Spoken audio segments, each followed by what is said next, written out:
c'est Luc 15. Luc 15, c'est simplement 3 paraboles. Il y a la parabole de la brebis perdue, la parabole de la pièce perdue et la parabole du fils perdu, fils prodigue. Et dans les 3 cas, Dieu a perdu quelque chose d'important, de valeur, ou quelqu'un d'important, de valeur. Et nous allons découvrir avec ces 3 histoires le cœur de Dieu pour ce monde perdu. Je n'aurai pas le temps d'aborder la question du fils perdu, mais je vous invite simplement à la lire à travers la vue du Père. Parce que normalement, on focalise notre attention sur le fils, mais quand on regarde cette histoire à travers les yeux du Père, c'est tout à fait une autre histoire. Ce n'est pas mon thème maintenant. Alors,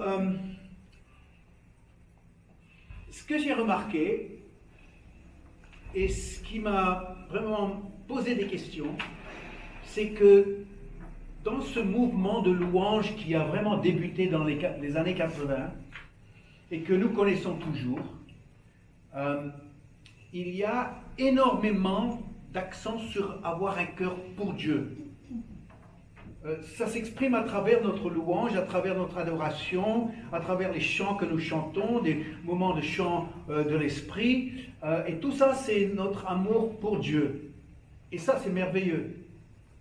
Mais ce que je n'ai pas compris, c'est qu'une fois terminés ces moments d'intimité, intense amour exprimé pour Dieu, c'est que nous avons le cœur pour Dieu, mais en sortant de la réunion, et de nouveau en intégrant notre société, le monde autour de nous, on n'a pas l'impression que ceux qui avaient le cœur pour Dieu avaient le cœur de Dieu.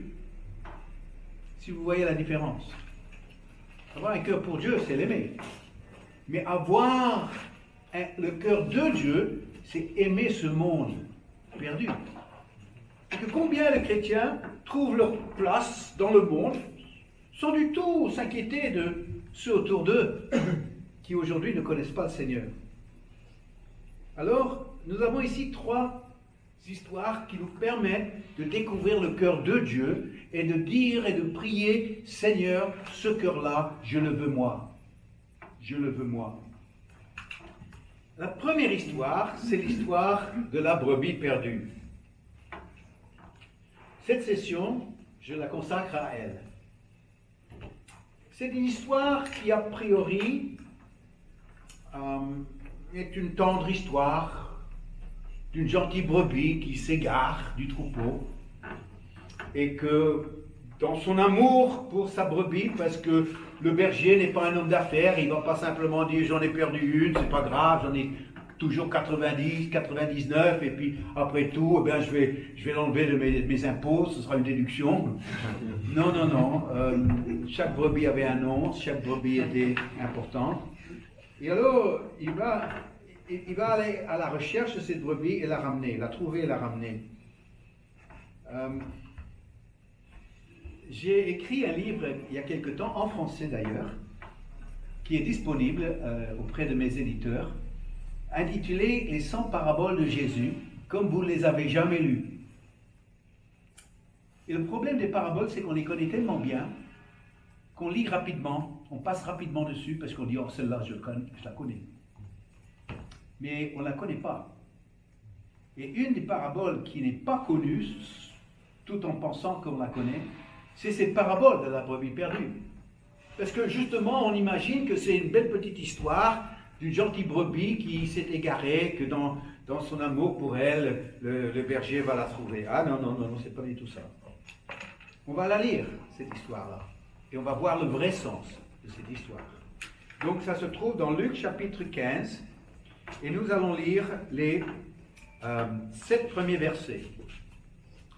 Donc Luc 15, verset 1er. Tous les péagers et les pêcheurs, les péagers c'était les percepteurs d'impôts, et les pêcheurs s'approchaient de Jésus pour l'entendre. Les pharisiens et les scribes murmuraient et disaient, celui-ci accueille des pécheurs et mange avec eux. Mais il leur dit cette parabole. Quel homme d'entre vous, s'il a 100 brebis et qu'il en perde une, ne laisse les 99 autres dans le désert pour aller après celle qui est perdue, jusqu'à ce qu'il la retrouve. Lorsqu'il l'a trouvée, il la met avec joie sur ses épaules et de retour à la maison, il appelle chez lui ses amis et ses voisins et leur dit « Réjouissez-vous avec moi, car j'ai trouvé ma brebis qui était perdue. » De même, je vous le dis, il y aura plus de joie dans le ciel pour un seul pécheur qui se repent que pour 99 justes qui n'ont pas besoin de repentance. En fait, quand vous lisez ça, et vous avez comme arrière-plan toute la connaissance de l'Ancien Testament, quand vous entendez Jésus parler d'une brebis, quand vous entendez parler qu'elle se perd, et d'aller la chercher, tout de suite on scanne l'Ancien Testament et on s'arrête sur un passage. Vous pouvez être certain que tous ceux qui l'écoutaient, ils savaient très bien de quoi il s'agissait. Jésus faisait référence à Ézéchiel 34. Et dans ce chapitre, il s'agit de brebis perdues, de bergers qui ne sont pas allés à la recherche de la brebis perdue. C'est un passage où Dieu condamne les bergers d'Israël pour ne pas aller à la recherche de la brebis perdue, pour qu'ils disent à la brebis, ton Dieu ne t'a pas oublié, il viendra lui-même à ta recherche. Alors on va lire quelques versets dans Ézéchiel 34, et vous allez voir à quel point il y a un parallèle avec la parabole de la brebis perdue que nous venons de lire. Verset 4, on est dans Ézéchiel 34. C'est Dieu, la parole de Dieu qui vient par le prophète Ézéchiel, qui condamne les bergers d'Israël.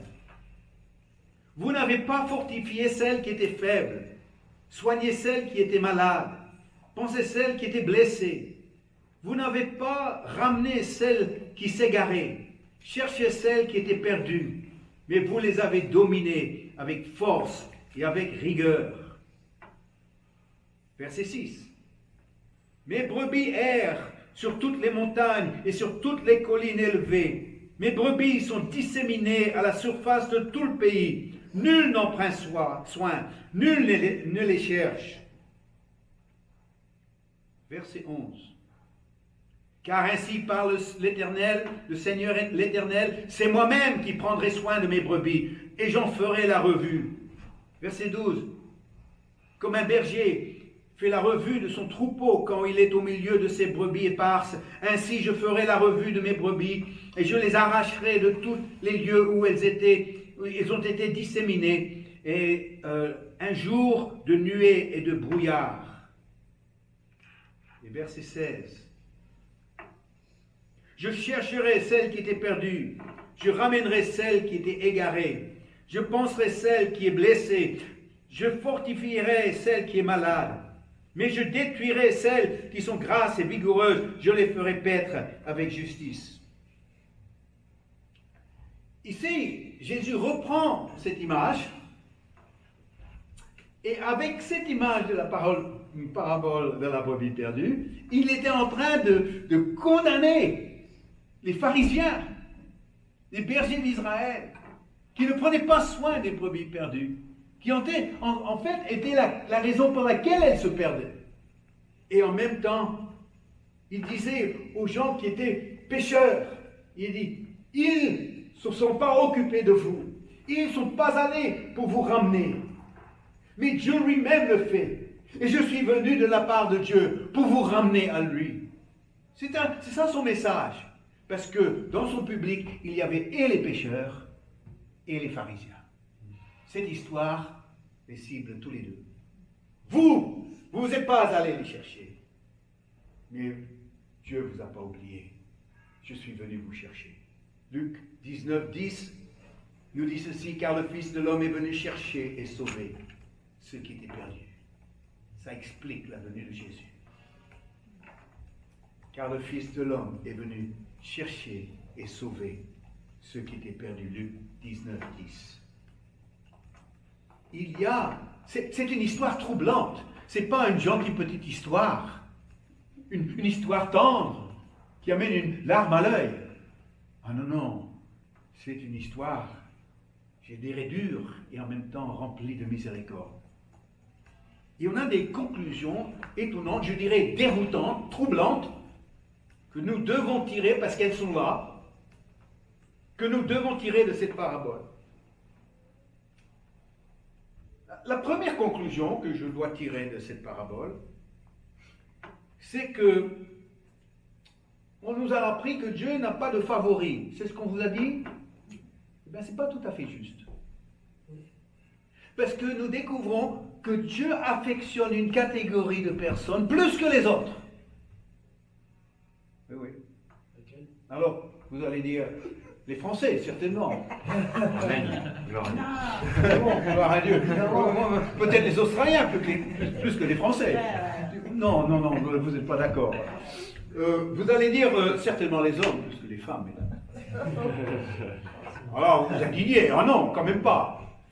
Bien, vous allez dire les pauvres, plus que les riches. Ou les riches, plus que les pauvres. Ou les jeunes, plus que les vieux. Non, non, la catégorie de personnes que Dieu affectionne, avant tout, ce sont les perdus. On en a parlé déjà ce matin.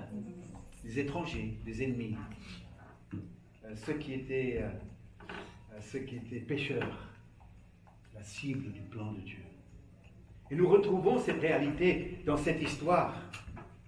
En fait, est-ce que vous croyez que Dieu vous aime? Prouvez-le. Prouvez-le à quelqu'un. Alors vous allez dire, oh parce que j'ai une augmentation de salaire. Mais il y a des païens qui croient en rien, ils ont plus d'argent que vous. Alors c'est Dieu qui les aime plus que vous. Oh ben, vous allez dire, écoutez, j'étais à samedi après-midi, j'ai fait les courses sur une grande surface et je ne trouvais pas une place de stationnement. Et j'ai prié, j'ai dit, Dieu, j'ai besoin d'une belle place. Quand tout d'un coup, il y a une voiture qui s'est retirée devant la porte et je l'ai prise, j'ai dit, merci Seigneur, tu m'aimes. Combien de fois j'ai fait le tour? 3 fois du parking avant de trouver une place. Seigneur, où es-tu? Est-ce que tu m'aimes? Comment est-ce que vous pouvez prouver? Vous allez dire, eh ben écoute, je devais marier ma fille, et puis on a eu de la flotte pendant des semaines et des semaines, mais le jour du mariage, le soleil a brillé, Dieu m'aime, alléluia.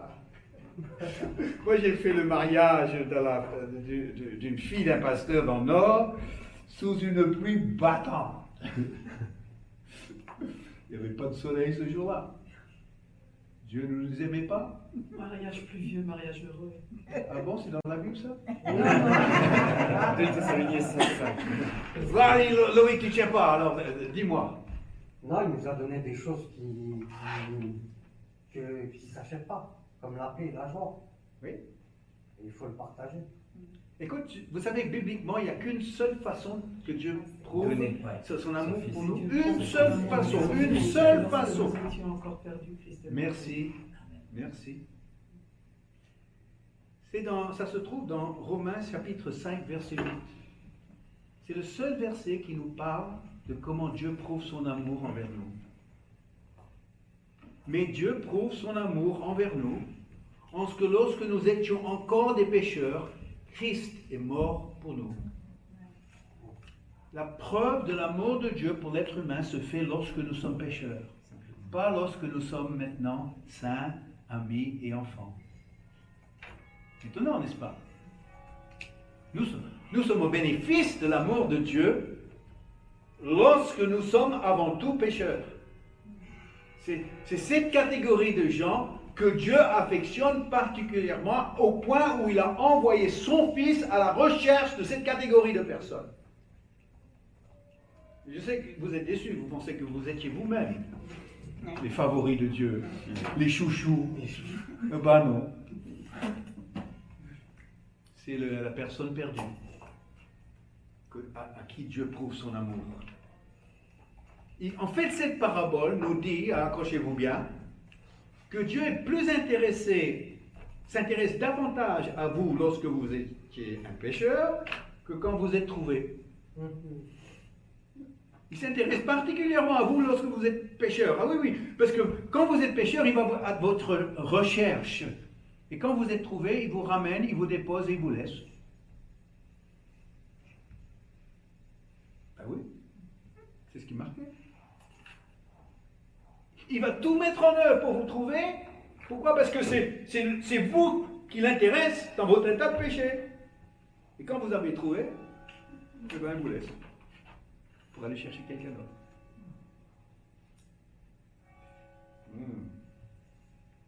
Mais pourquoi Dieu s'intéresse tellement aux pécheurs?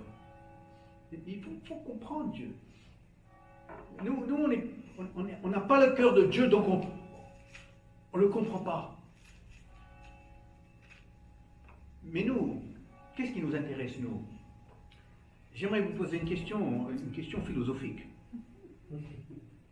Est-ce que vous avez médité sur votre pouce ce matin? Sur votre pouce? Oui, sur votre pouce. Non. Non? Comment non? Ce pouce vous a servi fidèlement depuis tant d'années. Et vous ne lui avez pas donné une seule pensée. Non seulement depuis la journée, mais ça m'étonnerait que vous ayez médité votre pouce, même depuis une semaine, un mois, toute une vie.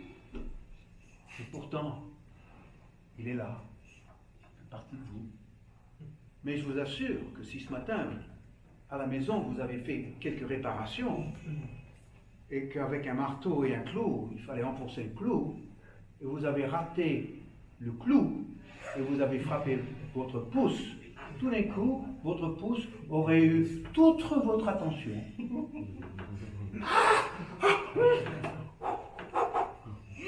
Aïe, aïe, aïe, aïe, aïe, aïe. Pourquoi? Parce que la douleur attire notre attention.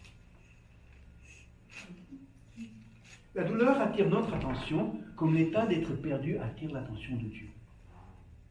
Ça l'affecte. Il y a une partie de lui qui est perdue quand l'être humain est perdu. Mais vous savez, quand on n'a pas le cœur de Dieu, on ne ressent pas la même douleur. On ne ressent pas le même fardeau. On n'est pas affecté comme ça. C'est un peu, il faut comprendre Dieu, c'est un peu comme la maman qui rentre de la maternité, et puis elle vient d'accoucher, et puis elle a le tout petit, et puis elle ramène le petit à la maison, et tout le monde est heureux, tout le monde le bichonne, tout le monde veut faire des sourires, veut lui faire des sourires, et il y a seulement un qui n'est pas content, l'aîné. Et moi, j'ai besoin d'être aimé aussi, moi. Depuis que ce petit porteur de couche arrive chez nous, il n'y a plus personne qui pense à moi. Il fait une crise. Une vraie crise. Il n'est pas content. Tous les autres. Lui pas. Pourquoi? Parce qu'il avait le monopole avant. Et maintenant, il a un rival. Ce petit n'importe quoi. Alors papa, il doit le prendre à part. Il dit, écoute fiston, il faut comprendre. Le petit maintenant, eh ben, il a vraiment fait souffrir ta maman.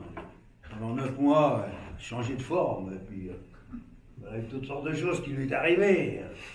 Et puis après, elle avait des douleurs, Et puis aussi, là, il faut comprendre, il y avait des doutes, des craintes. Et puis maintenant, tout s'est bien passé. Il faut pouvoir comprendre.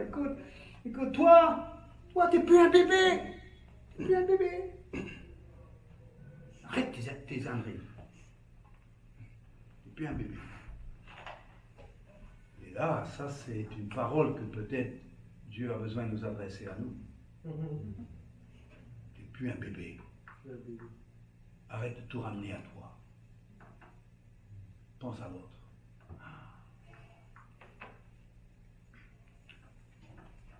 Vous voyez, cette parabole, elle est déconcertante. Parce qu'elle elle tranche dans tout ce qu'on nous a dit, que Dieu nous bichonne. Non, non, Dieu nous dit, tu n'es plus un enfant, tu n'es plus un bébé. Alors il y a une deuxième conclusion, une conclusion choc. Alors c'est que, verset 7, il est dit ceci, il y aura plus de joie dans le ciel pour un seul pécheur qui se repent que pour 99 brebis qui ne sont pas perdues. Bon, la bonne nouvelle, c'est qu'il y a de la joie au ciel. Bon, c'est une bonne nouvelle parce qu'on va passer beaucoup de temps là-haut. Donc, de savoir qu'on est dans une ambiance sympa, c'est une bonne nouvelle, très bonne nouvelle. Mais on découvre que la joie au ciel est directement liée au salut sur la terre. Pourquoi il y a de la joie au ciel? Parce que le salut est sur la terre. Il y a un lien direct. Et c'est là on découvre que la louange et l'adoration au ciel n'oublient jamais ce que Jésus a fait pour sauver la brebis perdue. Parce que pour l'éternité, le ciel va chanter à l'agneau immolé. C'est pour ça que, je ne sais pas si vous avez remarqué, mais combien de nos chants parlent de l'agneau? De l'agneau. Alors, pour un jeune converti, on a besoin de lui expliquer, parce que lui pense qu'on va manger de l'agneau aux fesses des noces. Non, on ne va pas manger de l'agneau, c'est l'agneau qu'on va adorer. C'est l'agneau de Dieu. Mais le problème de ce verset, c'est qu'il y a plus de joie au ciel pour un seul pécheur qui se convertit que pour 99 moutons, brebis qui ne sont pas perdus. 89 brebis qui sont dans un champ en train de brouter. Vous dites, oh Dieu, il doit vraiment se réjouir des 99% qui broutent dans un champ. Ah non. Lui, la joie du ciel ne vient pas des 99 dans un champ. La joie du ciel vient de celui qu'on ramène. Alors, les 99 dans un champ, eh bien, c'est une scène paisible. Mais pas une scène joyeuse. Mais quand on ramène celle qui était perdue, alors là, le ciel éclate. Là aussi, il faut comprendre Dieu. Tu sais, il faut imaginer, utiliser votre imagination. Il y a un ange qui vient devant Dieu et qui dit, Seigneur, je voulais juste te faire part d'une information. Il y a Vincent qui va prêcher à Éange dimanche. Dieu dit, très bien. J'espère que ça se passe bien. Qu'il ne dit pas trop de bêtises. Qu'est-ce que tu veux que je te dise? Ça fait 2000 ans que Dieu assiste à des réunions dans le monde entier. Il ne va pas s'enflammer parce qu'il y a Vincent prêche à Éange. Oui, alors il dit, très bien. Le lendemain, le lundi, 15, l'ange, il se représente devant Dieu et il dit, Seigneur, tu te souviens que je t'avais dit que Vincent a prêché à Éange? Il dit, oui, c'est vrai, alors, dis-moi, comment ça s'est passé? Écoute, il y a quelque chose de merveilleux qui se passait. Ah bon? Quoi? Eh bien, à la fin, il y a quelqu'un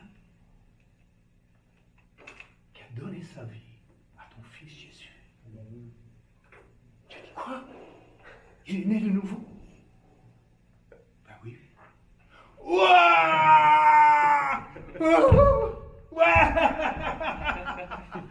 Ça c'est seulement 10 fois plus. Ici, c'est 99 fois plus. Je dis, mais pourquoi tu es comme ça? Ben, je sais pas, mais il est comme ça. Et quand on a toutes nos églises là, où on gagne personne, de mois en mois, et on dit, ah Dieu est tellement heureux, tellement enthousiaste, tellement joyeux. Il dit non, il n'est pas. Parce qu'on ne lui donne rien pour se réjouir.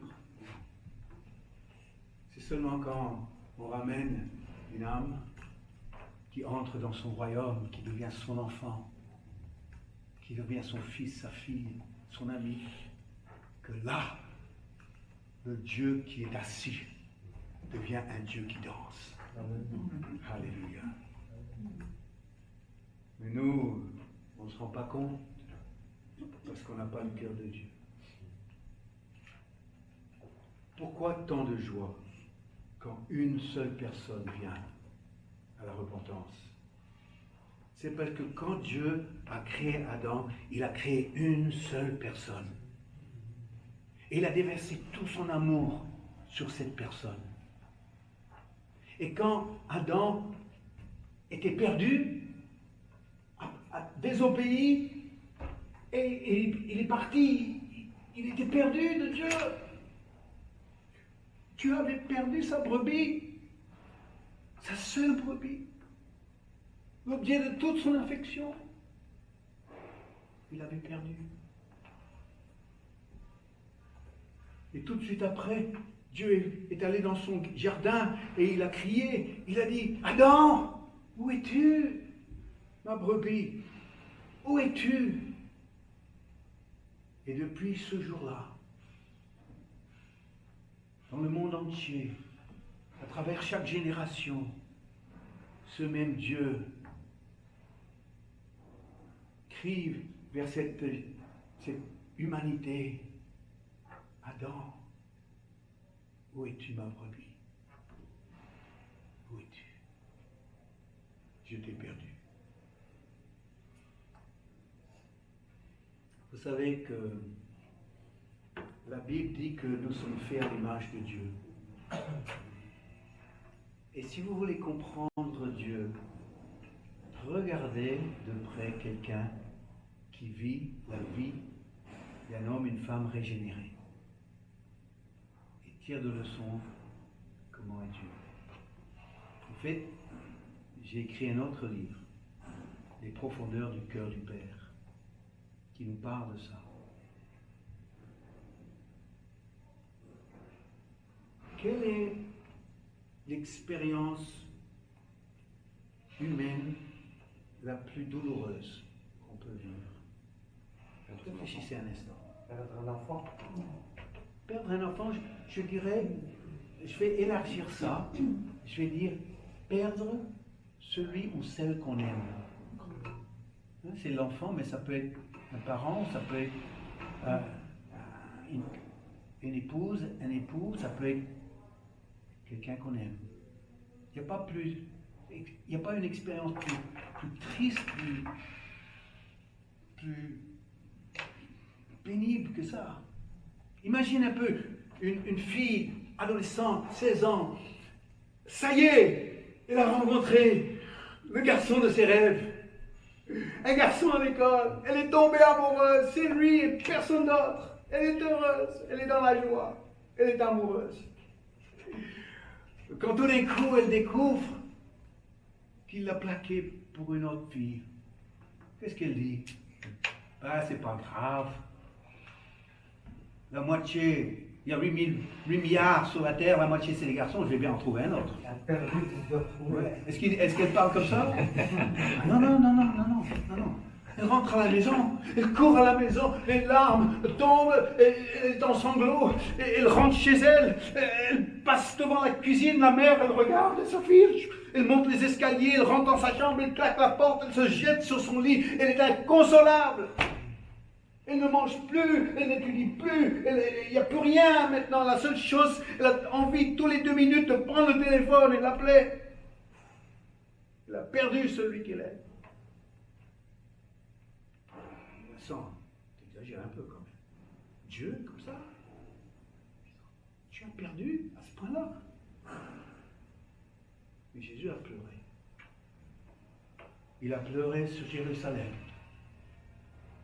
Il a dit, Jérusalem, Jérusalem, combien de fois ai-je voulu rassembler tes enfants, comme une poule rassemble sa couvée sous ses ailes, et vous ne l'avez pas voulu. Pourquoi Dieu se réjouit-il tellement intensément quand une brebis perdue a été retrouvée?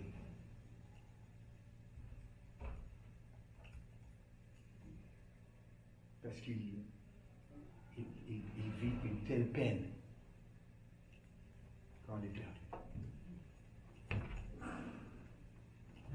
Son cœur est brisé. Nous avons un Dieu sensible à l'amour. Sensible.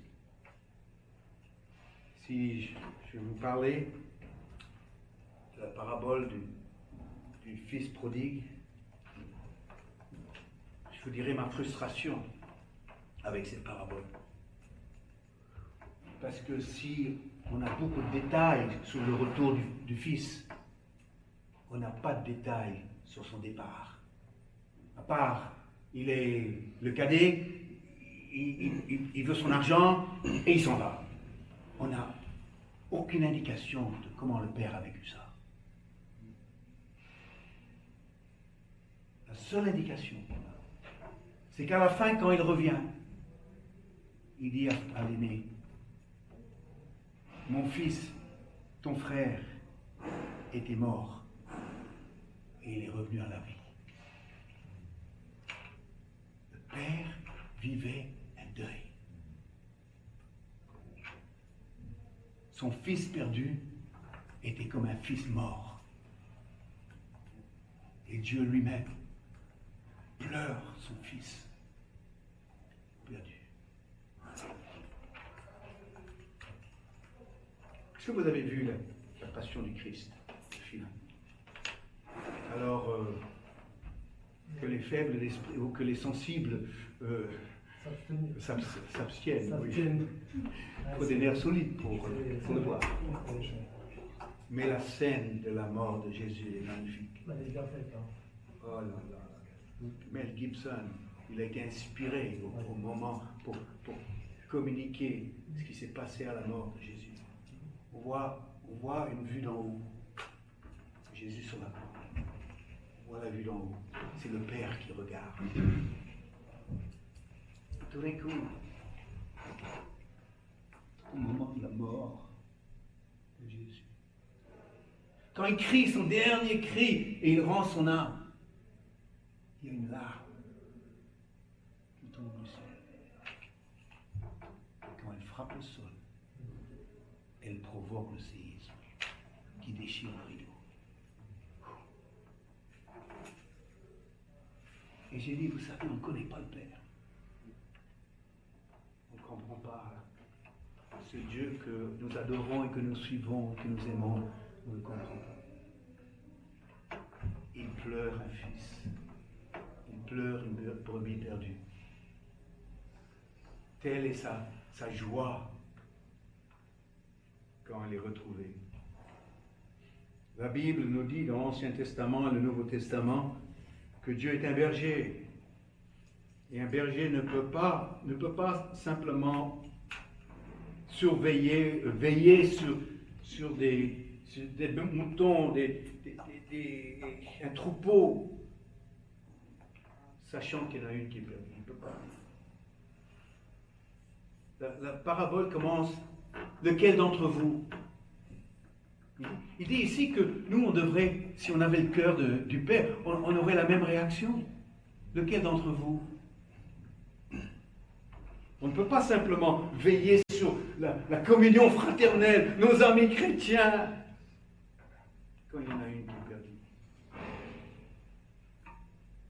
Je dirais même, laquelle maman d'entre vous, mesdames, si un samedi après-midi, dans une grande surface, dans un centre commercial bondé de monde, vous perdez votre enfant de 3 ans.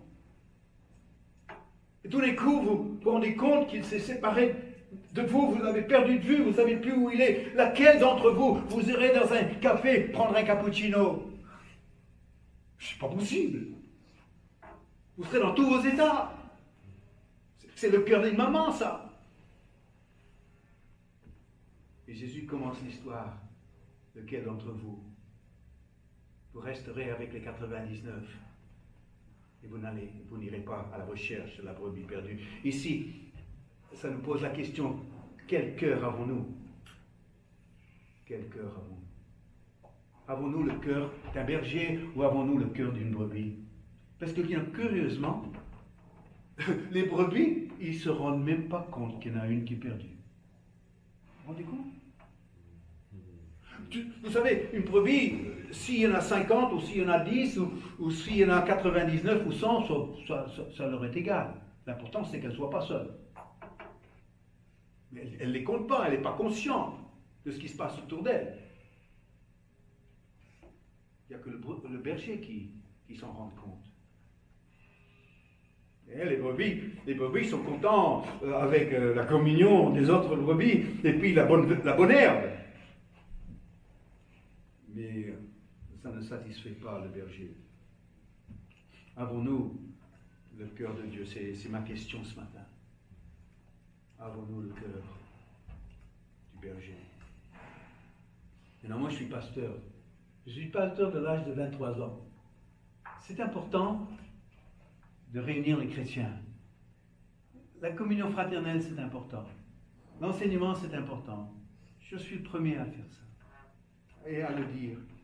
Mais vous savez, moi je dis à notre assemblée, mes amis, nous avons ensemble, nous, le cœur du Père, nous irons ensemble aller chercher la brebis perdue. Les gens disent, on vient, on ira avec toi.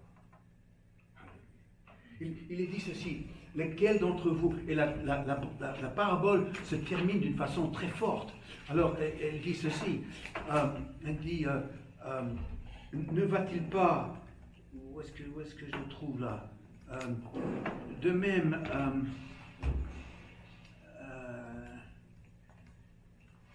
jusqu'à ce qu'il la trouve, voilà, il dit ceci, quel homme d'entre vous, s'il a 100 brebis et qu'il en perd une, ne laisse les 9 autres dans le désert pour aller après celle qui est perdue? Pour aller après celle. Qu'est-ce que nous recherchons dans la vie? Qu'est-ce que nous recherchons dans la vie si ce n'est pas une brebis perdue? C'est quoi alors?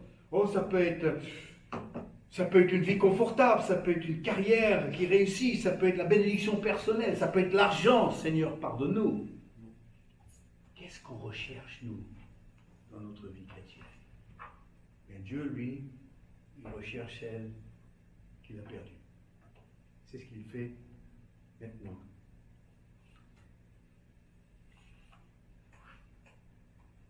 J'aimerais vous raconter une petite histoire. Un jour, j'ai reçu un coup de téléphone d'une dame qui a vu ma pub dans le journal. Dans la région parisienne où nous étions, il y avait un journal gratuit qui arrivait dans tous les foyers, qui s'intitulait Bonjour, tout simplement. Et alors, tous les 15 jours, je mettais un encart. Souhaitez-vous parler à un pasteur? Et je mettais mon numéro de téléphone avec mon adresse, si les gens préféraient. C'était à l'époque un peu avant les adresses e-mail, sinon il y aurait eu une adresse e-mail. Et j'ai eu plusieurs appels. Une fois, le téléphone a sonné et la dame, elle a dit voilà monsieur, vous êtes le pasteur? J'ai dit oui, c'est moi. Il dit j'ai vu votre annonce dans le journal, j'aimerais venir en rendez-vous. D'accord. Et cette dame, elle est venue, elle était à l'heure. C'était une dame, quand elle est arrivée, j'ai vu qu'elle avait peut-être 45 ans, bien habillée. Je me suis présenté, elle s'est présentée comme Mireille. Et là, je l'ai invitée à venir dans mon bureau, on s'est assis, et puis je lui ai dit, mais madame, vous venez me voir pour quelle raison? Elle m'a dit, monsieur, j'aurais un fardeau à partager avec vous. Elle a commencé à me raconter une histoire invraisemblable, comme j'ai jamais entendu avant. Et depuis. Elle m'a dit que 2 ans auparavant, son fils de 18 ans, Laurent, un jour, pour des raisons qu'elle ne comprenait toujours pas, a disparu. Il est parti. Il n'a pas laissé de mots, il n'a pas laissé une adresse, pas un numéro de téléphone, il a disparu. Comme ça. Elle ne sait pas pourquoi. Elle ne savait pas où il était. Elle ne savait même pas s'il était encore en vie. Elle ne pouvait pas supporter de perdre le fils qu'elle avait amené au monde. Elle ne pouvait pas le supporter. Une vraie maman. Elle a décidé par tous les moyens qu'elle allait retrouver son fils. Elle a commencé une recherche poussée, approfondie, de tous les lieux où les jeunes se retrouvaient à Paris. Il y en a plusieurs. Elle allait devant les salles de cinéma, à la sortie des films, et puis elle cherchait dans cette foule qui sortait le visage, le seul visage qui l'intéressait, le visage de son fils. Elle allait dans les gares parisiennes, elle allait le vendredi soir quand il y avait évasion de Paris, et puis elle est là le dimanche soir quand tous les Parisiens revenaient, elle cherchait dans la foule, sur les quais, le seul visage qui l'intéressait. Elle allait sur les Champs-Élysées avec une photo de son fils. Elle demandait au kiosque, ceux qui tenaient les kiosques, il dit « Est-ce que vous avez vu ce jeune ?» Répondez « Non, monsieur. Non, madame. Non, madame. » Elle mettait ça dans les cabines téléphoniques, et une photo de lui. « Si vous avez vu ce jeune homme, appelez-moi. » Elle avait fait ça pendant 2 ans. À la fin des 2 ans, elle n'avait aucune trace de son fils.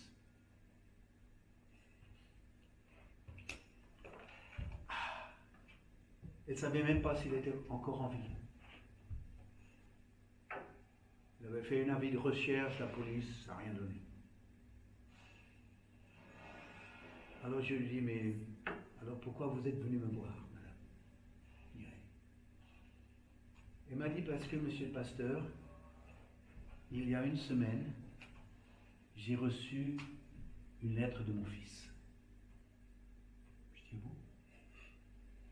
Et j'ai du mal à comprendre ce qu'il écrit. Et j'ai pensé que peut-être vous allez pouvoir m'aider. J'ai dit, vous avez la lettre avec vous, madame? Vous, Mireille? Elle a dit oui. Elle m'a sorti l'enveloppe. Première chose que j'ai remarquée, il y avait un timbre d'Australie sur l'enveloppe. Alors, je me dis, Seigneur, qu'est-ce qui se passe? Alors, j'ai dit, Mireille, votre fils est en Australie?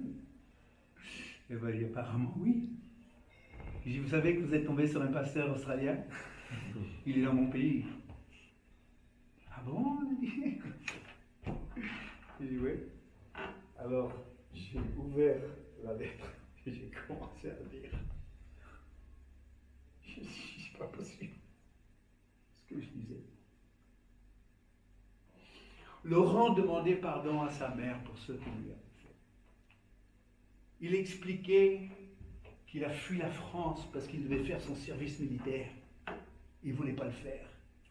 Alors il a décidé de fuir la France et de partir et d'être perdu le plus loin possible de la France.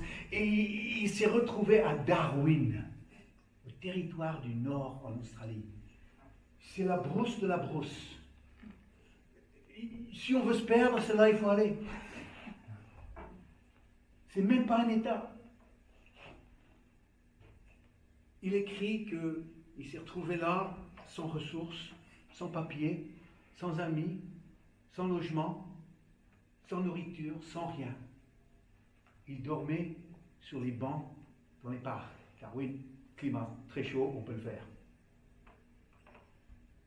Et il continue à écrire. Et qu'il a rencontré un groupe de jeunes.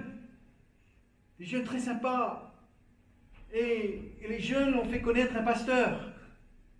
Et il est allé avec eux. Et il a rencontré Jésus. La mère. Et qu'il s'est fait baptiser. Et qu'il a été rempli du Saint-Esprit. La mère, elle comprenait rien. Perdue. J'ai dit, Mireille, vous ne comprenez pas, hein? Elle m'a dit non. Mireille, écoutez. Premièrement, ce que j'aimerais vous dire, c'est tout ce que votre fils est en train d'écrire et a vécu, je l'ai vécu moi-même. Elle a dit, ah bon? J'ai dit, oui. Tout ce que votre fils a vécu est dans la Bible. Ah bon? Oui. Et tout ce que votre fils a vécu, tous les gens qui viennent ici le dimanche matin, ils l'ont vécu. Votre fils est devenu chrétien. Ah bon? Et ouais. Alors j'ai prié avec elle. Elle est repartie perdue dans ses pensées. Le dimanche suivant, elle est venue. Elle a donné sa vie à Jésus. Le miracle, c'est que 2 semaines plus tard, le fils est revenu. Il a été réconcilié à sa mère, pardonné par l'armée française. Miracle. La mère et le fils ont rejoint notre église. La maman, presque tous les jours, met un j'aime sur mes publications. On risque de la retrouver, elle veut nous retrouver. Laurent est dans l'est de la France, quelque part ici. Il avance avec le Seigneur.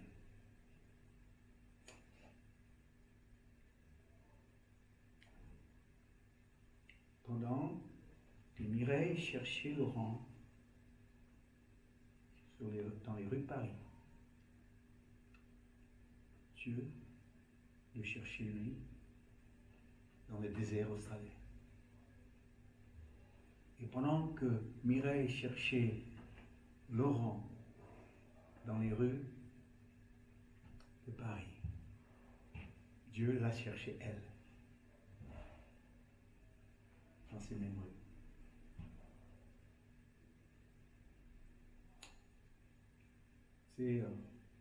Bientôt ce sera la fin de l'année. Et alors il y aura toutes les prédictions pour l'année qui suit. Et bien moi j'ai une prédiction pour l'année prochaine. Je peux vous la donner, vous pouvez l'écrire si vous voulez. Non, je plaisante. Non, je plaisante. Dieu, que va-t-il faire l'année prochaine? Eh bien, ce que je peux vous dire, c'est que ce qu'il va faire l'année prochaine, c'est ce qu'il fait cette année. Et ce qu'il a fait l'année dernière, et les années précédentes. Il sera toujours le berger qui ira à la recherche de la brebis perdue. Aujourd'hui, c'est par sa grâce, il peut faire évoluer notre cœur pour Dieu, pour que ça devienne le cœur de Dieu.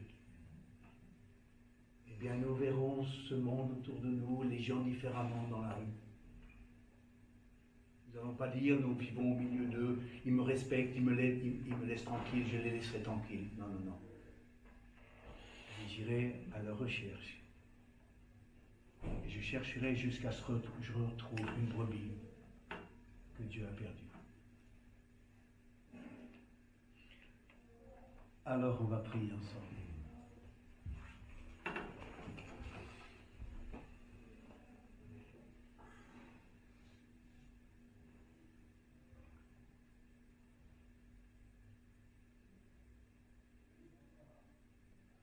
Père, aujourd'hui avec mes amis,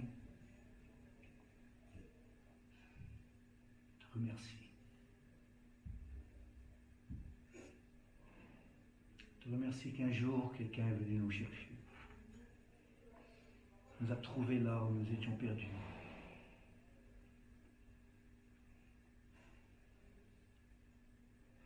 Et tu nous as ramenés sur tes épaules.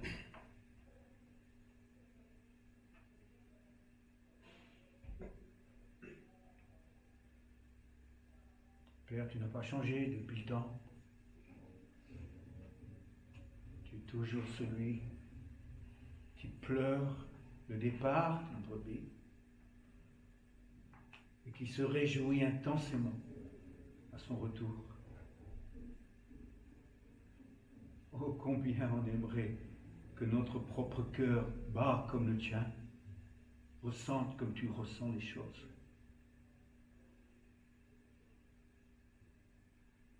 On s'occupe de tellement de choses qui n'ont aucun grand intérêt. Seigneur, on ne peut pas être de ces brebis qui ne se rendent même pas compte de ce qui se passe autour d'eux. On veut avoir ce cœur de berger qui ne peut pas supporter l'idée d'en perdre même un seul, ou une seule. Père, fais-nous grâce ce matin. Nous qui avons consacré cette semaine à comprendre les chemins qui mènent au cœur de nos concitoyens, bien que ça commence avec notre propre cœur.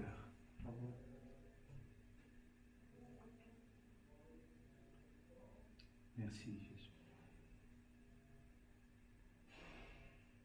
Car tu entends le cri de notre cœur ce matin. Et tu réponds. Amen.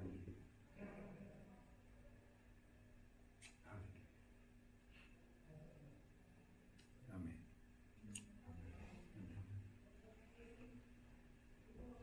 Vous savez, s'il n'y a pas le cœur du Père pour l'être humain, eh bien le reste c'est des techniques et des méthodes. Et ça on ne veut pas. Parce que le salut est une question de cœur.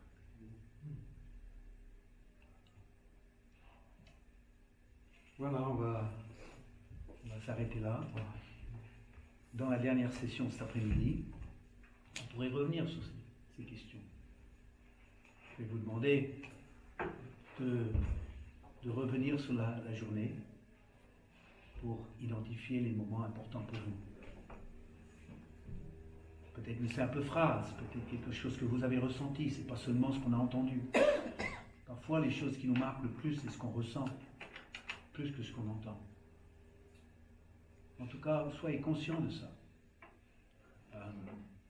Que dans la dernière session, ce sera un moment d'interaction où vous allez pouvoir nous dire ce qui est important pour toi dans la journée. Donc, ce qu'on va faire, on va faire une petite pause maintenant. C'est la troisième session de notre formation à l'évangélisation, que vous avez bien compris depuis la première session, que j'aime pas trop appeler évangélisation, parce que nous vivons un moment où l'évangélisation ne porte pas de fruits, et ça m'intéresse pas. C'est l'art d'amener, de gagner une âme à Christ. Voilà, c'est ce qui nous intéresse. Donc, la dernière session que nous avons faite, c'était tiré de Luc 15, et c'était la parabole de la brebis perdue. Je vous propose maintenant de lire la deuxième parabole, mais pour avoir le contexte, on va lire les 2 premiers versets, et puis ensuite, on sautera au verset 8 pour avoir la deuxième parabole du chapitre. Encore une fois, le but d'aujourd'hui, c'est pas de rentrer dans les questions de fond que nous allons commencer à aborder demain, mais c'est pour vous dire, pour vous découvrir ce Dieu qui n'est pas insensible à l'être humain, pour découvrir le cœur de Dieu pour cette humanité perdue. Déjà, on est allé assez loin avec la première parabole de savoir que Dieu n'est pas indifférent quand il y a une brebis sur 100 qui est perdue. Mais avec cette deuxième parabole, on voit que l'intensité est en train de monter, parce que la première parabole, c'est perdre une sur 100. La deuxième parabole, c'est perdre une sur 10. Et puis la troisième parabole, c'est perdre 1 sur 2. Pour dire que l'intensité monte dans le chapitre. Donc lisons chapitre 15, versets 1 et 2, et ensuite 8 à 10. Tous les péagers ou les percepteurs d'impôts, et les pécheurs s'approchaient de Jésus pour l'entendre.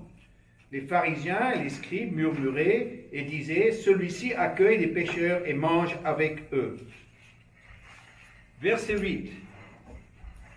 Ou quelle femme, si elle a 10 drachmes et qu'elle perde une drachme, n'allume pas une lampe, ne balaye pas la maison et ne cherche avec soin jusqu'à ce qu'elle la trouve.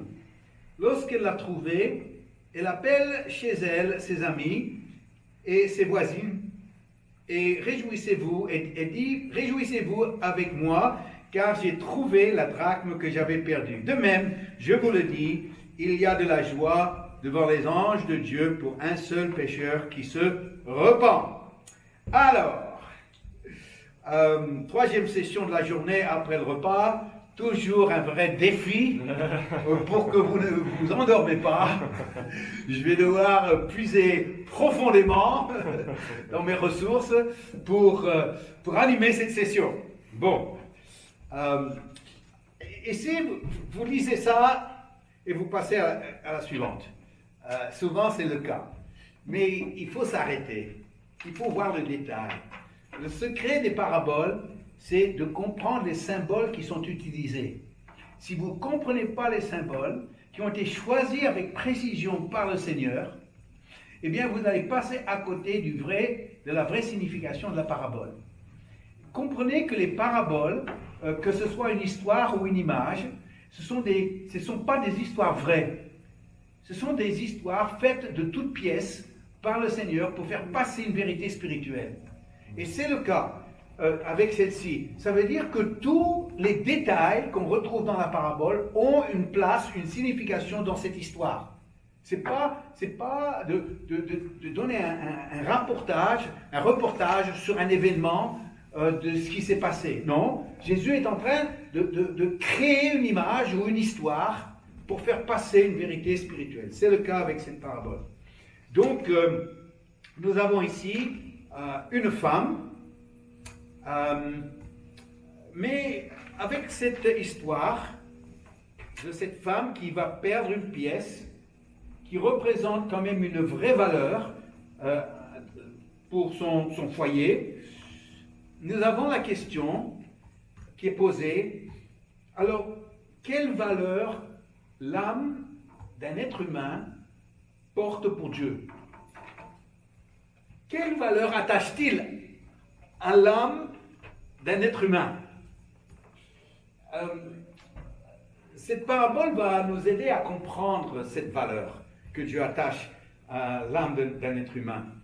Nous avons déjà une indication dans Matthieu 16, 26, où Jésus dit ceci: « Que sert-il à un homme de gagner le monde entier s'il perd son âme? Que donnerait un homme en échange de son âme ?» Donc, par cette simple parole, on a découvert que Dieu attache une très forte valeur à l'âme d'un être humain, plus que toute la richesse du monde. Que sert-il à un homme de gagner le monde entier et perdre son âme? Il a perdu plus que le monde entier, la valeur du monde entier. Alors Dieu place une très grande valeur sur l'âme d'un être humain. Alors il faut quand même se poser la question, parce que vu du ciel, on est tous des petites fourmis sans visage, sans nom. Vous savez, quand on regarde un nid de fourmis, ils sont tous là, ça grouille, mais on ne peut pas dire que chaque fourmi a son importance capitale à nos yeux, n'est-ce pas? Mais vu du ciel, la terre, ce serait un peu comme un nid de fourmis avec l'être humain, dans la masse de l'être humain. Mais pourquoi Dieu arrive à fixer son attention sur une seule personne et lui donne une grande valeur? La réponse à cette question se trouve en Genèse chapitre 2, verset 16. Genèse chapitre 2, verset 16, qui est un verset très important pour comprendre la réponse à cette question. Dans ce verset nous dit ceci: Ça vient directement après la création, où nous parle directement de la création de l'homme. L'Éternel Dieu forma l'homme de la poussière de la terre. Il souffla dans ses narines un souffle de vie, et l'homme devint une âme vivante. Alors, 2 étapes de la création de l'être humain. Première étape, il forme l'homme de la poussière de la terre. Donc, vous imaginez Dieu qui arrive, qui rassemble de la poussière, qui donne à la poussière une certaine forme, on lui met une tête, on lui met 2 bras, on met 2 yeux, hop, et puis une bouche, pourquoi pas. Allez, il a besoin de sentir, on lui donne un nez. Quoi d'autre? 2 jambes, oui, pourquoi pas. Et puis, sans pied, il va tomber, donc on lui met 2 pieds. Et voilà, il forme l'être humain. Mais en regardant, il dit, il manque quelque chose à cet être humain. Alors, pour l'instant, on peut dire, quelle valeur ce tas de poussière? Alors, je vous pose la question, ici à Hayange, dans la Meurthe-et-Moselle, c'est bien ça, là? Moselle. Faites attention à ce que vous dites. Meurthe-et-Moselle. C'est ce que j'ai dit. Non, mais vous entendez avec un accent, excuse-moi. Meurthe-et-Moselle. Alors dites-moi, en Meurthe-et-Moselle, 1 kilo de poussière, ça vaut combien? Pas cher. Pas cher. Quoi, on le donne? C'est gratuit. C'est gratuit. Oh ben j'achète. Non, écoutez, 1 kilo de poussière à l'époque, et puis à notre époque aussi, ça vaut rien du tout. Ça vaut rien du tout. Alors pour l'instant, l'être humain que Dieu a créé, il vaut rien du tout. Mais, deuxième étape, Dieu dit, qu'est-ce que tu penses, Jésus, de mon homme?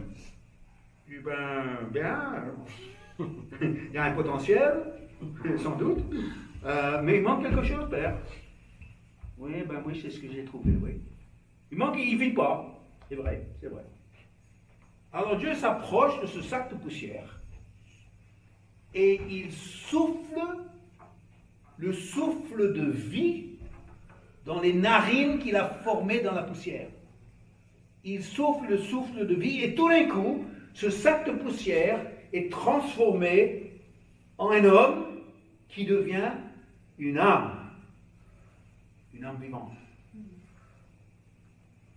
Donc, ce qui était sans valeur, maintenant porte une valeur, et la valeur que Dieu apporte en soufflant lui-même sa vie dans cet homme. Ça veut dire que maintenant, cet être humain porte en lui une part de Dieu, la vie. Alors il faut vraiment comprendre Dieu. Pourquoi il ne supporte pas de perdre l'âme d'un être humain.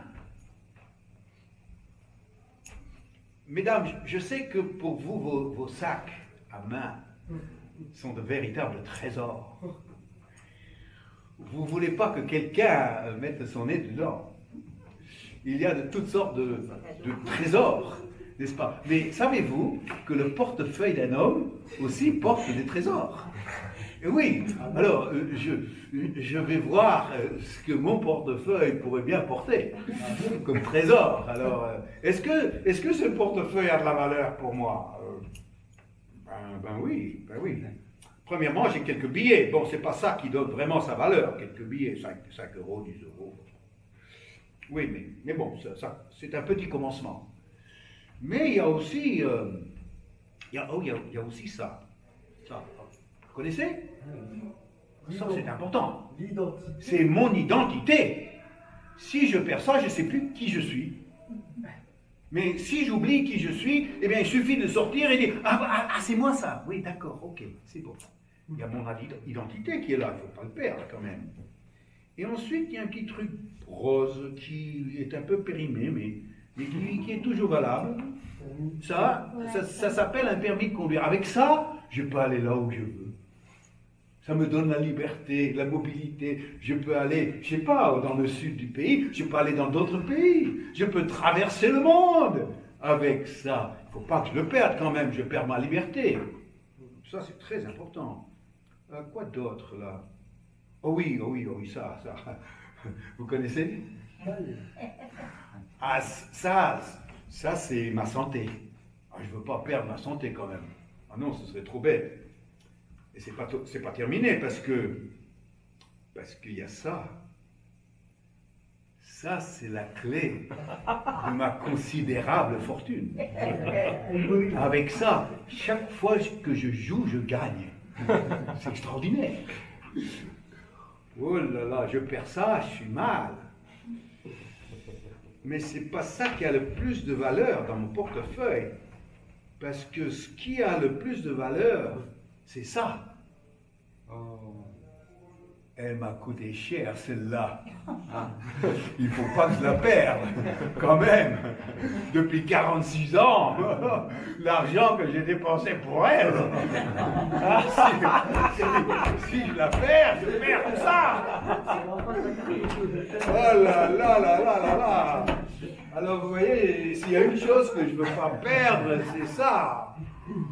Alors, maintenant... Je me sens un peu, je sais pas moi, nerveux. Ce que je vais faire, je vais le remettre à ce jeune homme que je ne connais pas très bien, qui me semble, je sais pas, il a une bonne tête, mais parfois derrière, il peut y avoir des trucs louches, et puis j'aime pas trop sa manière, mais quand même, j'ose prendre le risque de lui faire confiance. Mais non, je suis mal.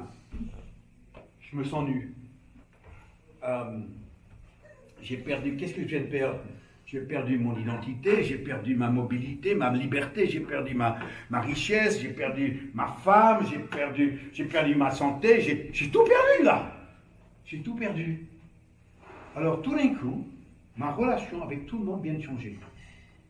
Parce que vous pouvez tous à la fin de la journée partir, je vous dis au revoir. Mais il y en a un que je laisserai pas partir comme ça. Pour vous pensez que ce serait qui? Pourquoi je ne le laisse pas partir? Parce que ma relation avec lui maintenant vient de changer fondamentalement. Pourquoi? Parce qu'il a des choses précieuses pour moi, c'est lui qui les possède. Et alors je ne peux pas me permettre de le perdre. Parce qu'il porte pour lui ce qui est le plus riche pour moi. Merci. Je sais pas, Eh bien, c'est à moi celui-là? Oui. T'es sûr? Attends, je vais vérifier que tout soit toujours là, parce que là, oui, c'est bon. Est-ce que vous comprenez que quand Dieu a soufflé dans les narines de ce sac de poussière, il a déposé dans l'être humain une partie de lui. Et quand un être humain est perdu, une partie de lui est perdue avec lui. Et c'est pour ça que l'homme a une telle valeur aux yeux de Dieu. Une valeur qui n'est pas dans le sac de poussière qu'il est, mais dans l'âme qu'il a reçue de la part de Dieu. Et Dieu ne peut pas supporter la perte de ce qu'il a mis dans l'être humain. Il redemande ce qu'il a donné. Il dit, je veux retrouver l'âme que j'ai donnée. Et c'est pour ça que chaque âme est importante, a une grande valeur aux yeux de Dieu. La femme, toute sa vie, se résume dans ces 7 drachmes. 10. Dans ces 10 drachmes. De perdre une seule drachme, c'est perdre une grosse partie de sa vie. Elle ne peut pas supporter. Et donc, avec cette histoire, on a un Dieu qui a un côté humain. C'est ça ce qui est extraordinaire dans ce chapitre. C'est que Jésus, qui parle de son Père, donne à son Père un côté très humain. Je ne sais pas comment vous percevez Dieu, comment vous percevez le Père, mais normalement, on a plutôt une image de Dieu comme celle du livre de l'Apocalypse, où Dieu est assis sur un trône de gloire, entouré de splendeur, avec les anges qui le louent et lui qui bénit. Mais ici, on a un Dieu qui est vraiment troublé, angoissé. J'ai perdu quelque chose de grande valeur. Et pour faire passer ce message, Jésus fait quelque chose de surprenant. Il choisit comme personnage principal, il choisit une femme. Vous vous rendez compte? Alors, pourquoi je dis ça? C'est parce que, bien sûr, à l'époque, une femme était une citoyenne de deuxième catégorie dans la société. Les choses ont bien changé, hein. Les rôles sont bien inversés, je trouve, aujourd'hui. Pas encore égal. Pas encore égal, ça dépend où. Je voyais les salaires. Bon, mais Pas bon, il se rattrape quand même. Hein. En tout cas, mais à l'époque, les femmes étaient là comme servantes, presque. Et curieusement, tous les autres paraboles de Jésus, il y en a plus d'une centaine, tous les autres paraboles de Jésus, le personnage principal, c'est un homme, avec l'exception de la femme qui est dans sa cuisine, qui fait du pain. Ben, c'est normal parce que ce n'était pas la place de l'homme. Depuis Masterchef, eh bien, les hommes ont trouvé leur place dans la cuisine. Mais avant ça, il n'y avait que les femmes, tu vois, dans la cuisine. Et cette parabole de la drachme perdue. Vous ne trouverez pas une autre parabole où il y a la femme qui est le personnage principal. Pourquoi? Pourquoi est-ce que Jésus a choisi une femme pour représenter Dieu dans cette histoire? Alors moi, je rentre, tu vois, dans les paraboles. Je me pose des questions par rapport aux détails. Parce que je sais que Jésus a choisi chaque détail avec une raison. Et après, je me suis dit, est-ce qu'il n'y aurait pas une réaction différente entre les hommes et les femmes quand elles ont perdu quelque chose d'important? Alors, mesdames, nous en avons 4 ici présentes aujourd'hui. Je vous pose la question, mesdames, quand vous perdez votre sac à main, vous êtes comment? Affolé? Il y a le portefeuille, Il y a portefeuille, il y a les clés, il y a le permis, il y a tout ça, hein?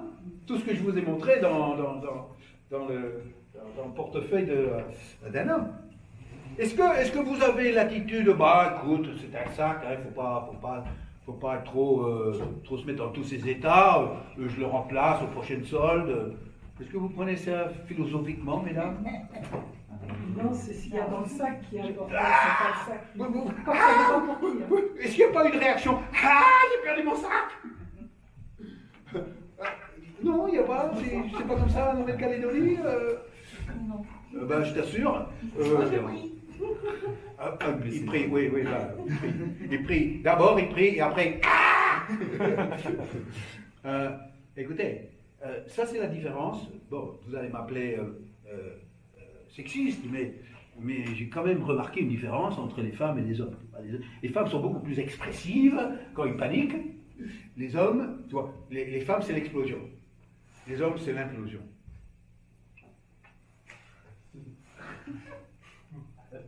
Ça va? Oui. J'ai perdu quelque chose? Portefeuille.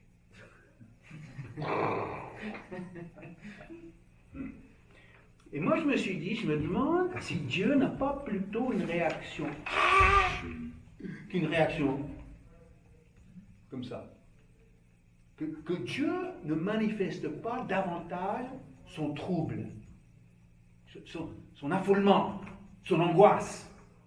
Non, je vous dis, mais écoute, Dieu, angoissé, c'est Jésus qui raconte l'histoire. On a un Dieu angoissé là. Et alors,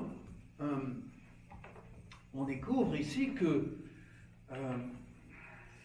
Dieu est concerné par le salut de l'homme. Et vous comprenez pourquoi maintenant? Parce qu'une partie de lui est perdue avec l'homme et la femme.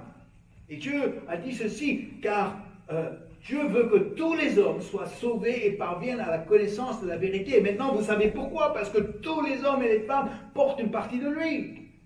Dieu veut que tous les hommes soient sauvés.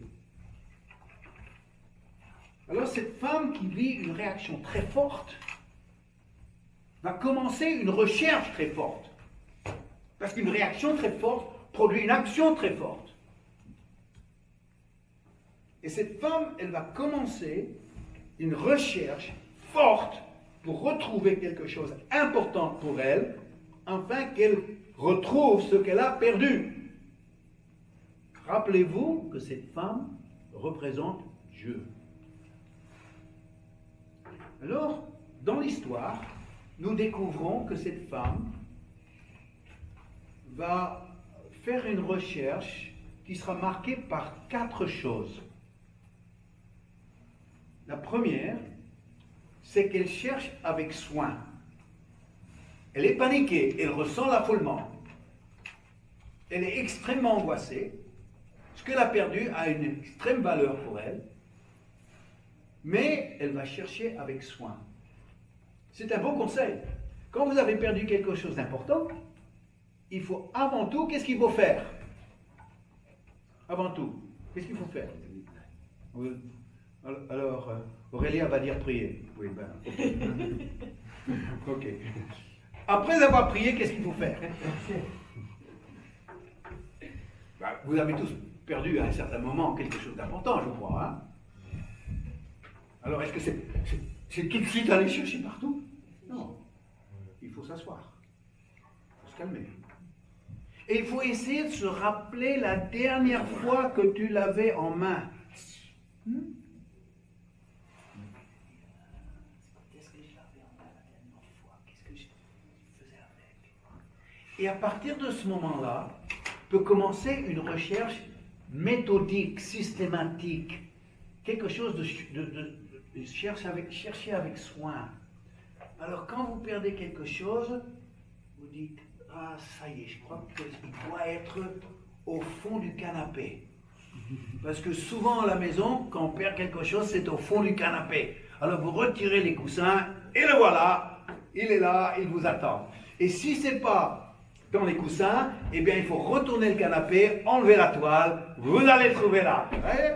Et si c'est pas là, alors, ah oui, maintenant ça y est. Ce sera derrière le frigo. Parce qu'on met toujours quelque chose sur le frigo, n'est-ce pas? Et puis après on met autre chose sur le frigo, et encore une troisième, et la première chose tombe derrière. Et comme on ne bouge pas le frigo souvent, eh bien, il y a des trésors derrière votre frigo, vous allez voir, vous allez trouver. Alors, vous déplacez le frigo, mais c'est pas là. Zut! Alors, qu'est-ce que je pourrais mettre? Oui. Ça y est. Je l'ai fait tomber, et c'est passé sous le lit. Alors là, il faut se mettre à genoux, hein, pour retrouver. On se met à genoux et on regarde sous le lit. Et si c'est pas là, il reste les tiroirs. Au fond d'un tiroir, on vide les tiroirs. Vous allez le trouver là. C'est ça, chercher avec soin. J'aimerais vous dire que avant que quelqu'un se convertisse, le Saint-Esprit cherche la personne avec soin. Il y a toutes sortes de choses qui arrivent à cette personne. La personne elle-même ne comprend pas la signification, mais chaque fois c'est le Saint-Esprit qui cherche la personne. Ça peut être une rencontre, ça peut être une expérience, ça peut être un songe, ça peut être quelqu'un qui lui a une parole, ça peut être quelqu'un qui le choque, quelque chose qui lui arrive, mais il y a un esprit de Dieu qui agit dans les mois qui suivent, qui précèdent la conversion d'un être humain. Je me souviens, quand je faisais mon tableau, tous les mercredis midi, sur la place à Évry, en banlieue parisienne. Et là, il y avait des magasins devant moi, dans la place couverte, où je faisais mon tableau. Tous les mercredis à midi, j'allais jusqu'à 13h30. Je racontais mes petites histoires. L'attroupement se faisait chaque fois. Il y avait du passage. Ce que je ne savais pas, c'était qu'en face de moi, il y avait un magasin de cadeaux. Et il y avait la gérante du magasin, elle m'avait repéré. Elle savait maintenant que tous les mercredis, à midi, j'arrivais avec mon tableau. Et la curiosité a commencé à saisir son âme. Et alors, elle se cachait derrière la porte de sa boutique. Elle laissait à son assistante s'occuper des clients. Et elle, en se cachant de moi, elle écoutait mes histoires. Je l'ai seulement appris que pendant 3 ans, elle a écouté mes histoires. Après 3 ans, elle les connaissait tous par cœur. À la fin de 3 ans, elle était prête, la dame. Et elle avait une amie qui était chrétienne. Et l'amie, elle a proposé, si un jour elle voulait venir au culte avec elle, eh bien, qu'elle le dise et qu'elle serait très heureuse de l'accompagner. Et elle a dit finalement, eh bien, écoute, j'aimerais bien venir dans ton église, à ta réunion là. Et alors, elle a accompagné son amie dans son église.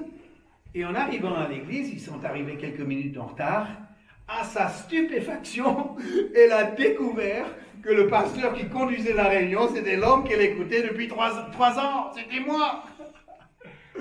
Ce jour-là, cette dame a donné sa vie à Jésus. Quelques semaines plus tard, on l'a baptisée. Et elle a fait partie de notre église. Je ne savais même pas ce qui se passait. Le Saint-Esprit faisait son travail. Il cherchait cette dame. Il la cherchait systématiquement jusqu'au moment où elle était prête.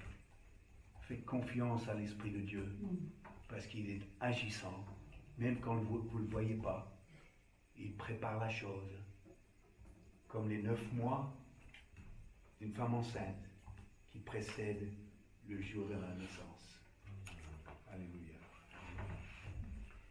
Première chose qui a marqué la recherche de cette femme, c'est qu'elle a cherché avec soin. La deuxième chose qui marque cette histoire, c'est qu'elle a cherché avec un balai. Elle a balayé sa maison. Alors là, on découvre une maison de pauvres qui... Jésus n'est pas complexé par rapport à l'idée que Dieu habite une maison de pauvres. Et là, elle a perdu sa pièce dans les poussières de sa maison. Et alors, avec un balai, elle commence à pousser la poussière d'un côté à d'un autre. Et vous savez, quand on est dans la poussière, eh bien, on salit ses mains. Et Dieu est un Dieu qui n'a pas peur de salir ses mains. Il n'est pas tellement saint qu'il ne peut pas aller fouiller dans les poussières de ce monde pour trouver une âme perdue. En fait, les conversions les plus radicales se trouvent là où il y a plus de poussière. Si tu es un chrétien tellement saint que jamais tu salirais tes mains, tellement que tu es pur, tu ne trouveras jamais une âme qui est perdue dans les poussières de ce monde. Un jour, un des hommes dans notre église à Paris est venu me voir. Un dimanche, il m'a dit, tu sais Vincent, j'étais dans le marché avec mon petit stand de Bible, et puis j'ai rencontré quelqu'un, c'est un homme, c'est un pauvre mec, mais c'est un SDF qui était drogué, mais il semblait sensible à ce que je disais, et puis il risque de venir au culte ce matin. Je dis ouais, tu sais, on verra, parce que le nombre de personnes qui disent qu'ils viennent et puis qui ne viennent pas, alors ça on connaît. Hein. Donc j'y croyais, mais sans plus. Mais le culte a commencé, et effectivement, il y a un jeune homme qui est arrivé un peu en retard et qui s'est mis tout à fait au fond, et je voyais qu'il était très attentif à ce que je disais. Et je me suis dit, je me demande si ce n'est pas celui dont il parlait, dont notre ami parlait. Et quand je suis descendu de l'estrade, j'ai fait l'appel pour la conversion. Et j'ai dit, qui sont ceux qui veulent donner leur vie à Jésus? Vous levez la main maintenant. Quand j'ai vu au fond de la salle, cet homme bondir, la main levée, et il court dans l'allée centrale vers moi. Maintenant, quand ça arrive, je vous assure, vous ne savez pas comment ça va se terminer, toi. Je vérifiais pour voir s'il y avait un couteau dans la main. Je me dis, bon, quand il arrive nez à nez, qu'est-ce qui va se passer? Eh bien, il est arrivé nez à nez, il s'est jeté dans mes bras, je l'ai tenu. Et il a pleuré sur toutes les larmes de son corps. Vous allez dire, c'est peut-être un paumé qui regrette la vie gâchée. Ah non, c'était pas ça. C'était un homme qui était en train de naître de nouveau dans mes bras. Ah, cette conversion ce jour-là, c'était quelque chose. Il était sérieux. Il venait à nos réunions de prière le samedi matin. Il nous cassait la réunion de prière. Personne ne lui avait appris comment prier. Alors lui, il hurlait. Il ne priait pas, il hurlait. Il hurlait sa peine, il hurlait sa joie, il hurlait tout, dans le plafond. Et tous les autres s'écrasaient. Bon, t'as fini? Nous, on aimerait quand même terminer nos prières. Et une fois que la réunion de prière terminée, bien, il prenait un petit stand de Bible lui-même. Il allait dans les rues de Paris pour parler de ce Jésus qui avait changé sa vie. Je découvre son histoire, une histoire invraisemblable. C'était un homme extrêmement violent, tellement violent que sa propre mère a demandé à la protection de la police contre leur fils. Un jour, il est descendu dans le métro parisien et il a vu un homme avec des cigarettes. Je l'ai approché de lui, il a dit « Donne-moi une cigarette ». Le gars, il a regardé, il a dit non. Là, il ne supportait pas. La rame est arrivée, ils sont tous les deux montés, assis l'un en face de l'autre, se regardaient, la violence est montée en lui, il a explosé. Ils se sont levés pour en découdre, et cet homme, il a sorti un pistolet, il a tué pour une cigarette. La police l'a attrapé. Il avait déjà passé des années en prison pour la drogue. Il avait commencé la drogue à l'âge de 11 ans. 11 ans. Maintenant, sa vie était perdue, finie. Il était en prison. Ils l'ont relâché.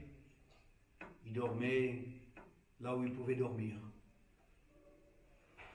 Il n'avait jamais eu un travail sérieux. Sa vie, à l'âge de 32 ans, était terminée. Et maintenant, eh bien, c'était un homme qui aimait Jésus.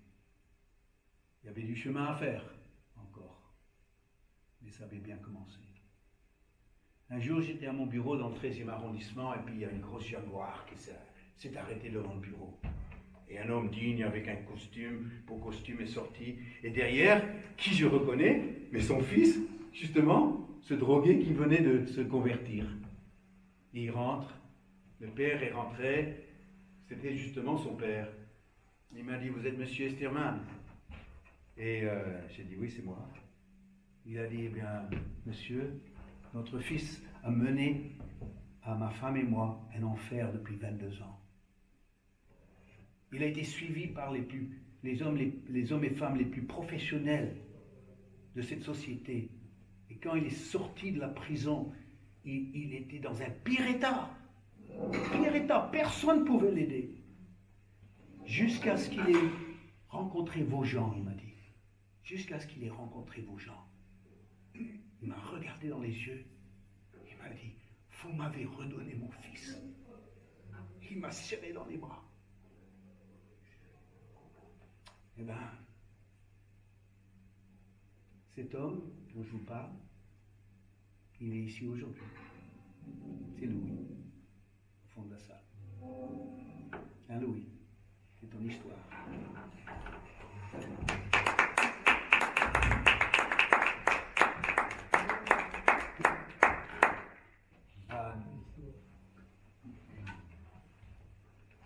La plus belle conversion se trouve là où il y a la plus de saleté.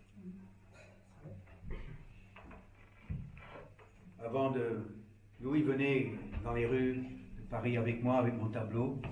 Il a appris à faire le tableau. Quand on est parti en Australie, je lui ai donné mon tableau. Et de temps en temps, il le sort. Hein, tu le sors toujours, Louis? Oui, de temps en temps. Ouais. Pour raconter les histoires qu'il a entendues de moi. C'est beau, hein? Ouais. Et vous comprenez que aujourd'hui nous avons un Dieu qui est saint, mais ça n'empêche pas de salir ses mains. Jésus a raconté cette histoire à des gens sales, à des gens qui couraient après l'argent, des percepteurs d'impôts, Mais vous savez, la saleté, ça se cache derrière un beau costume aussi. Louis parlait avec son père au téléphone là, tout à l'heure et j'ai pu parler avec Bernard. C'est un dur à cuire celui-là, hein? Mais on l'aime. Mais il a vu la transformation de son fils. Alléluia. La saleté se cache dans les secrets des cœurs, dans les attitudes, dans la vie privée, dans les maisons, dans les chambres, dans les bureaux, dans les morales, dans les finances. La saleté se cache à l'abri du regard.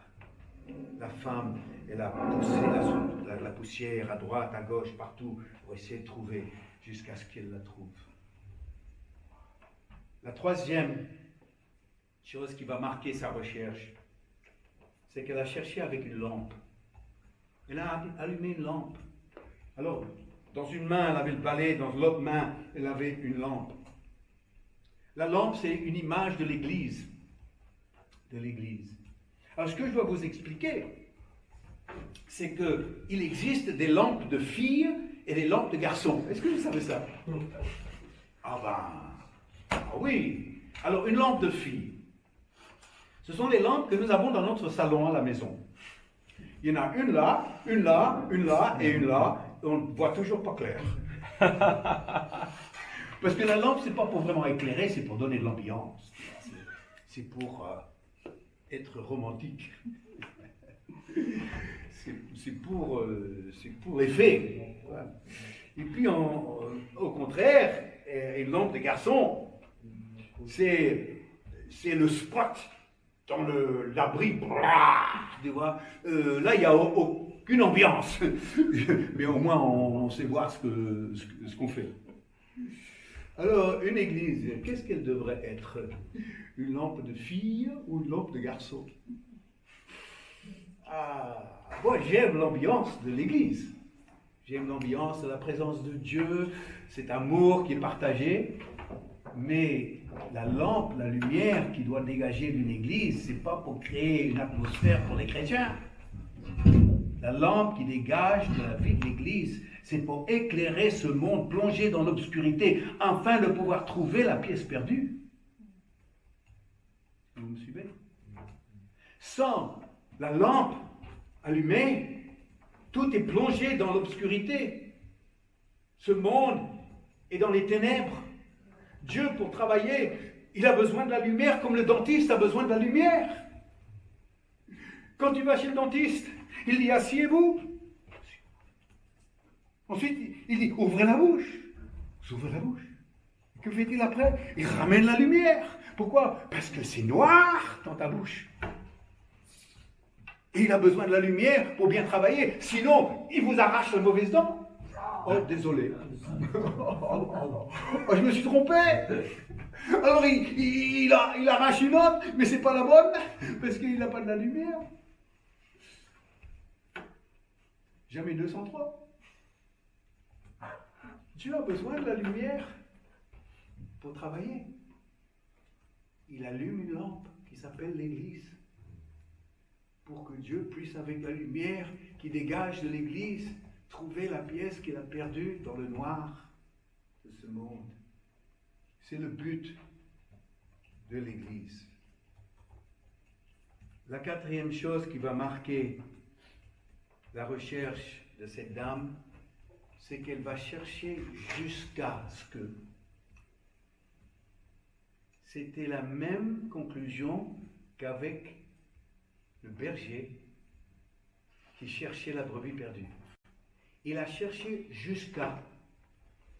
Parce que c'est seulement quand on trouve qu'on se réjouit. On ne se réjouit pas pour la recherche. On se réjouit quand on trouve. Et si on abandonne avant de trouver, on ne dit pas Alléluia, j'ai cherché pendant 1 an, j'ai cherché pendant 1 heure, j'ai cherché pendant 1 semaine. Chercher, ce n'est pas source de joie. Chercher, c'est source d'angoisse. Mais trouver, c'est sujet de joie. Trouver. C'est quand enfin la recherche aboutit. C'est là où on dit oui, on se réjouit d'avoir trouvé. Et c'est pour ça que nous qui avons à cœur de gagner des âmes à Christ, on doit avoir aussi cette qualité du jusqu'à-boutisme.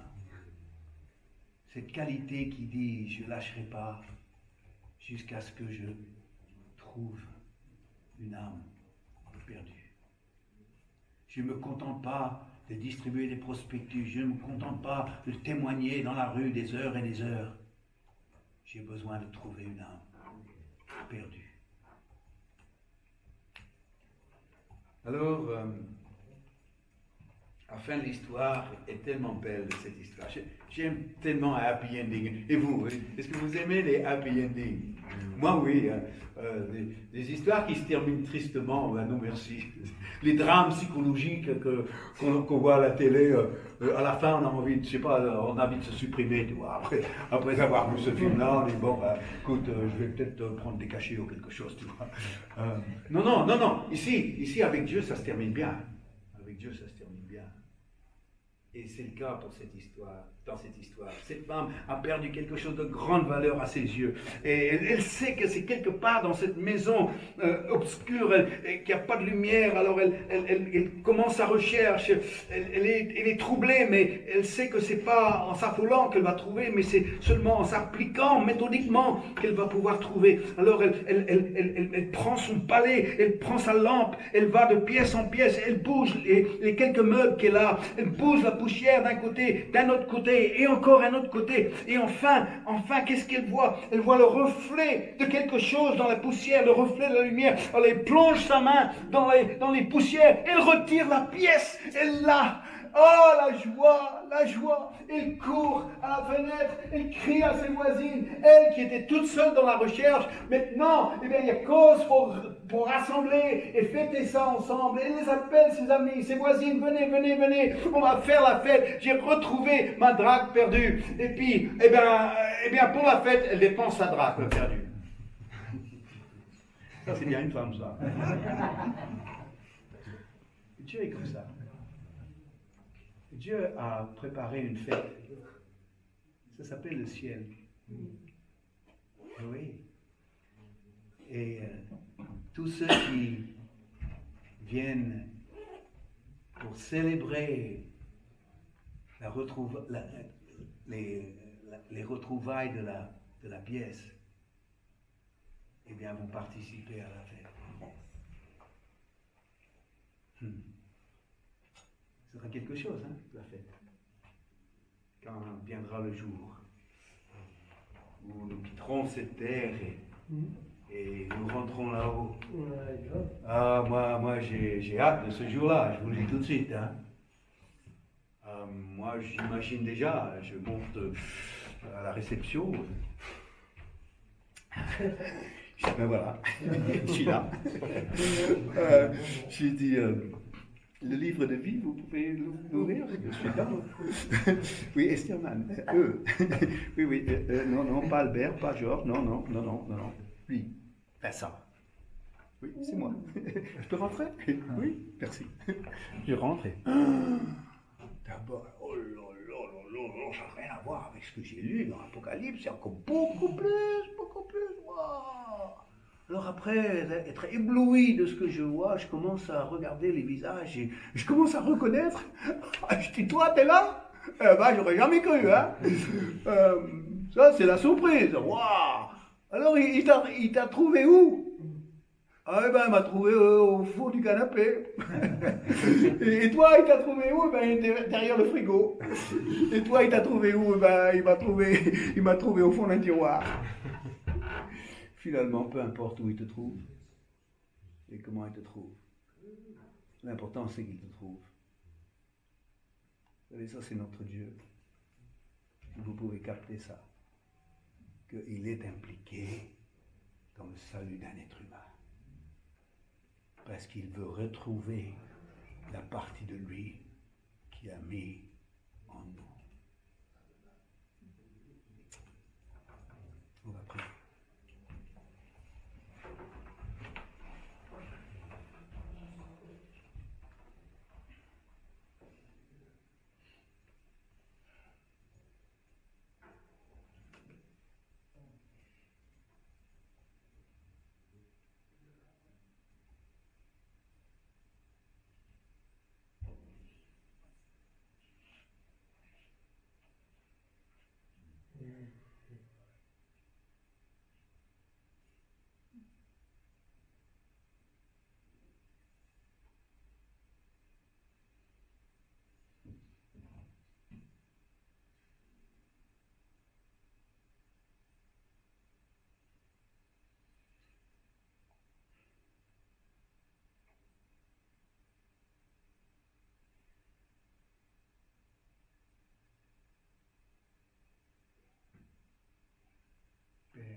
Fais-nous découvrir ton cœur.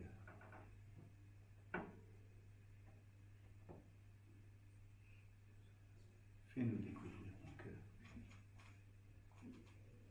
Fais-nous confiants.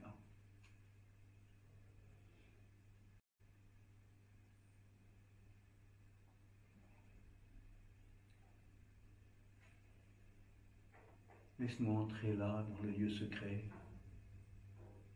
de ton intimité. Fais-nous vivre ta joie, tes peines.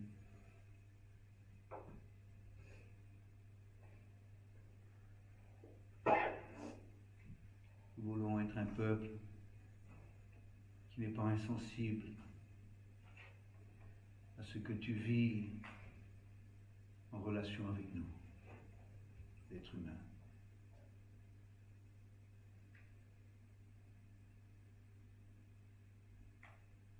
Père,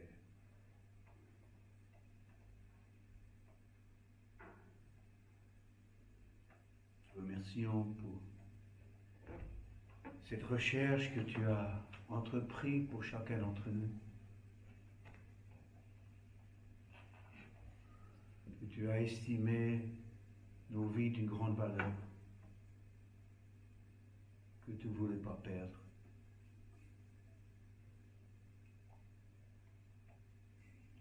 Nous mesurons le privilège que tu nous accordes.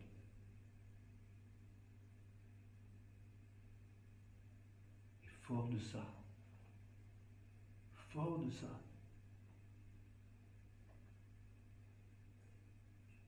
nous voulons, Seigneur, nous voulons nous approcher de la maison de cette dame. Nous voulons frapper à sa porte. Nous voulons dire, Madame, s'il vous plaît, est-ce que vous voulez de l'aide à retrouver vos pièces perdues? Je veux bien. Je veux bien.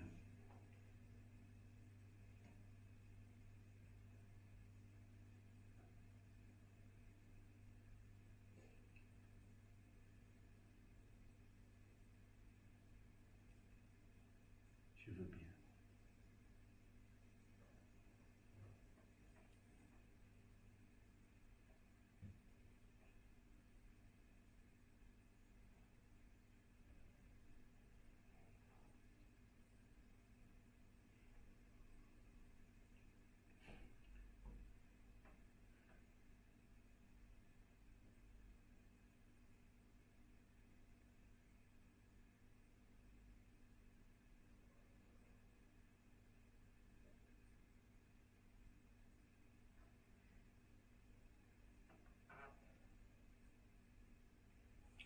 Mais ce premier jour, je voulais avant tout que vous captez quelque chose.